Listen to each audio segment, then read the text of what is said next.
নমস্কার, আমি doctor কুমারজ্যোতি, astro prediction চ্যানেলে সকলকে স্বাগত ও শুভেচ্ছা। আজকের আলোচনার বিষয় জুন মাস 2024 কন্যা লগ্ন কন্যা রাশি জাতক জাতিকাদের কেমন যাবে। প্রথমে আমাদের দেখে নিতে হবে যে জুন মাসের 1 তারিখে কী গ্রহ অবস্থান রয়েছে। আমরা দেখতে পাচ্ছি যে মেষ রাশিতে মাসের 1 তারিখে অর্থাৎ জুন মাসের 1 তারিখে কোনো গ্রহ অবস্থান করছে না। বৃষ রাশিতে অনেকগুলি গ্রহ থাকছে মাসের প্রথমে রবি, বুধ, বৃহস্পতি, শুক্র, কিন্তু 13 তারিখে জুন মাসের 13 তারিখে শুক্র চলে যাবে মিথুন রাশিতে, 15 তারিখে বুধ ও রবি চলে যাবে মিথুন রাশিতে।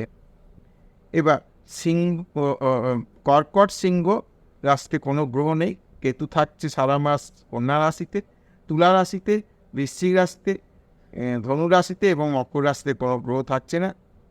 কুম্ভ রাশিতে শনি মার্গীয় অবস্থায় থাকছে।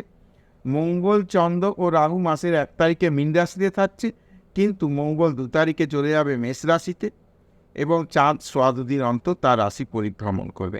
এমত অবস্থায় কন্যা লগ্ন কন্যা রাশি জাতক জাতিকাদের কেমন যাবে মাসটা। এখন বিষয়টা হচ্ছে যে কন্যা রাশিতে যেহেতু কেতু দীর্ঘদিন ধরে অবস্থান করছে, তাহলে সব বিষয়ে কিন্তু কোথাও ল্যাক করবে, কোনো কিছু বিষয়ে যেন একটা কোথাও কাঁটা বেঁধার মতো একটা বিষয় হয়ে থাকবে।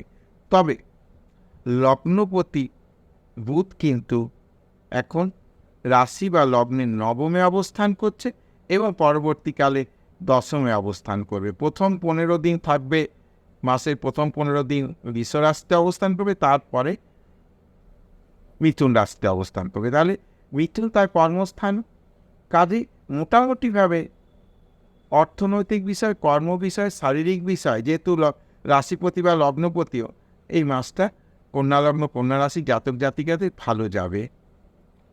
দ্বিতীয় পতি অর্থাৎ ধনপতি সে শুক্র, সে কিন্তু মাসে 13 দিন থাকবে বৃষ রাশিতে, পরবর্তীকালে চলে যাবে মিথুন রাশিতে।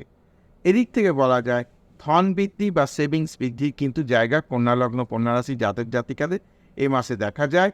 রিলেশন আফটার ম্যারেজ যে সম্পর্কগুলো অর্থাৎ কুটুম্ব সম্পর্ক, সেইগুলো কিন্তু এ মাসে ডেভেলপ করার বা রিলেশন ডেভেলপ করার জায়গা কিন্তু রয়েছে।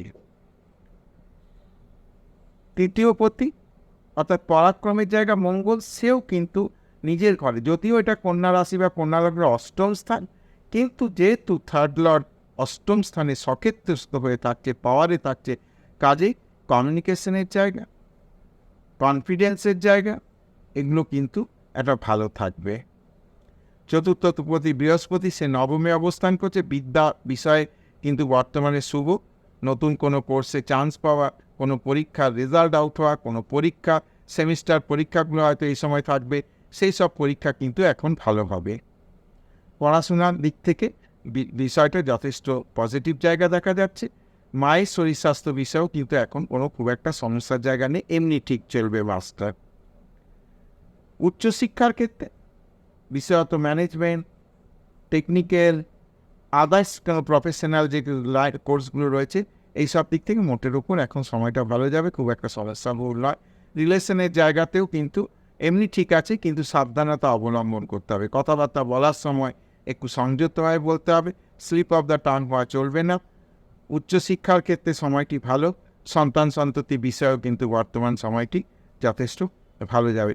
শত্রুরা মামলা মোকদ্দমা, শত্রুরা পরাভূত হবে, শত্রুরা পর্যবসিত করার চেষ্টা করবে, কিন্তু শত্রুরা পরাভূত হবে, খুব একটা সমস্যা কিছু হবে না। বিবাহাদি বিষয়ে বর্তমান মাসে খুব একটা আলাপ আলোচনার দিকে না যাওয়াই ভালো হবে, যে একটু ধীরে চলনীতিতে চলা, যে মাসের 15 দিনের পর কোনো কথাবার্তা যদি বিবাহাদি বিষয়ে বলার থাকে বলা যেতে পারে। হাজব্যান্ড ওয়াইফের শরীর স্বাস্থ্য বিষয়ে কিছু সাবধানতা অবলম্বন করতে হবে, কিছু ছোটোখাটো সমস্যার জায়গা তৈরি হয়ে যেতে পারে, সেই বিষয়গুলো সচেতন থাকতে হবে, এবং হাজব্যান্ড ওয়াইফের রিলেশনের জায়গাতেও কোথাও একটা খিটিমিটি লেগে থাকতে পারে। বাবার শরীর স্বাস্থ্য এই মাসে ভালো যাবে, খুব একটা সমস্যার জায়গা নেই, বরঞ্চ বাবা যাদের রয়েছে তাদের বাবার কাছ থেকে সহযোগিতা পাওয়ার একটা জায়গা রয়েছে। ভাগ্য কিন্তু সাথ দেবে, এবং কর্ম বিষয়ে কিন্তু বর্তমান মাসে কর্মপ্রাপ্তির সম্ভাবনা, সরকারি কর্মপ্রাপ্তির সম্ভাবনা, মাল্টিন্যাশনাল কোম্পানিতে যারা চাকরির চেষ্টা করছে তাদের কর্মপ্রাপ্তির সম্ভাবনা, ব্যবসা যারা করছে তাদের ব্যবসার জায়গা কিন্তু এই মাসে যথেষ্ট ভালো। বিভিন্ন রকমের যে ব্যবসা করছে সবাই, ব্যবসার ক্ষেত্রটি কিন্তু এই মাসে মোটের ওপর ভালো।